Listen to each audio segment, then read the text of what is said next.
আজ প্রায় 3 দিন পরে আমরা আমিষ খাবো।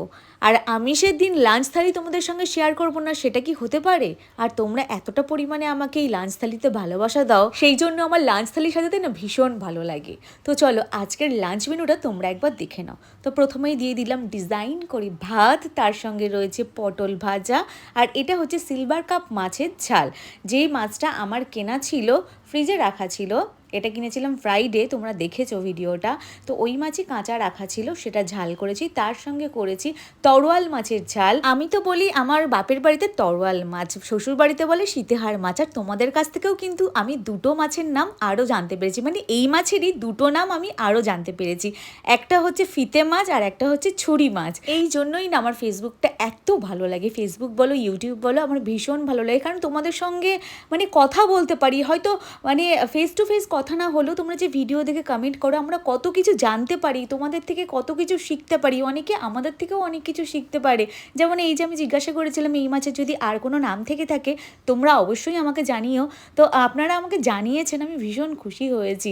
এই ফিতে মাছ, তারপরে ছুরি মাছ, এই নামগুলো কিন্তু আমি জানতাম না, আর তোমরা আমাকে জানিয়েছো, তার জন্য অনেক অনেক ধন্যবাদ। তার সঙ্গে আমি এটাও প্রশ্ন করেছিলাম এই মাছের এই যে চকচকে যে একটা উপরে গায়ের উপরে থাকে, এটা কিভাবে সরাবো। তো তোমরা আমাকে অনেকেই সাজেস্ট করেছো যে পেঁপের আঠা দিয়ে বা পেঁপে দিয়ে তুমি এটাকে সরাতে পারো। তো এটা একদিন আমি ভিডিও করে অবশ্যই শেয়ার করবো। চলো এবারে আমি রেসিপিটা তোমাদের সঙ্গে বকবক করে শেয়ার করে দিই। প্রথমে এটার কথাই বলি, এই যে এটা হচ্ছে না নারকেলের দুধ দিয়ে, তেঁতুল দিয়ে, চিংড়ি মাছ দিয়ে একটা টক। এটার রেসিপিটা আমি একদিন শেয়ার করে দেবো। এটা আমার শাশুড়ি মায়ের স্পেশাল রেসিপি। আমার শাশুড়ি মা ভীষণ ভালোবাসে এটা খেতে, তো সেই জন্য আমি করি, আমাদের পরিবারের সবাই ভালোবাসে। চলো এবার একটু ব্যাকে চলে যাই। মানে প্রথমে আমি যেটা দিয়েছিলাম সেটা হচ্ছে চিচিঙ্গে দিয়ে পোস্ত দিয়ে একটা তরকারি, যেটা খেতে ভীষণ টেস্টি হয়েছিল। তারপরে ছিল কচুরমুখী দিয়ে চিংড়ি মাছ দিয়ে একটা তরকারি।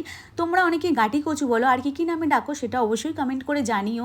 আর এই রেসিপিটা কিন্তু আমার দিদি যবে থেকে এরকমভাবে রান্না করতে শিখিয়েছে, আমাদের বাড়ির সবাই বারবার এই রেসিপিটা খেতে চায়। অবশ্যই আমি রেসিপিটা শেয়ার করে দেবো তোমাদের সঙ্গে, ঠিক আছে? রেসিপিটা আজকে কিন্তু আমি ভিডিও করেছি। তারপরে পাতলা করে চিকেনের একটা ঝোল করেছি, রিচ করিনি, কাঁচা লঙ্কা দিয়েই করেছি, একটু কাশ্মীরি রেড চিলি পাউডার রয়েছে, ঠিক আছে? তারপরে পাতের শেষে একটু মিষ্টি না হলে হয় না আমাদের, সেই জন্য একটু মিষ্টি রয়েছে। লেবু, লঙ্কা, পেঁয়াজ দেখতে পাচ্ছ, বাট স্যালাডটা দেখতে পাচ্ছ না, কারণ আজকের সকালবেলা এগরোল করেছিলাম, শসা যেটুকুনি ছিল শেষ হয়ে গেছে, আর নেই বাড়িতে, সেই জন্য পাতে স্যালাডটা দিতে পারলাম না। তবে ভাত খাওয়ার সময় স্যালাড খাওয়াটা খুবই উপকার, তোমরা সবাই খাবে, তোমরা খাও আমি জানি, বাট আবারও বলে দিই। তো আজকের লাঞ্চ মেনু কেমন লাগলো তোমাদের অবশ্যই কমেন্ট করে জানিও, ছোট্ট করে একটা লাইক করে দিও। বাই।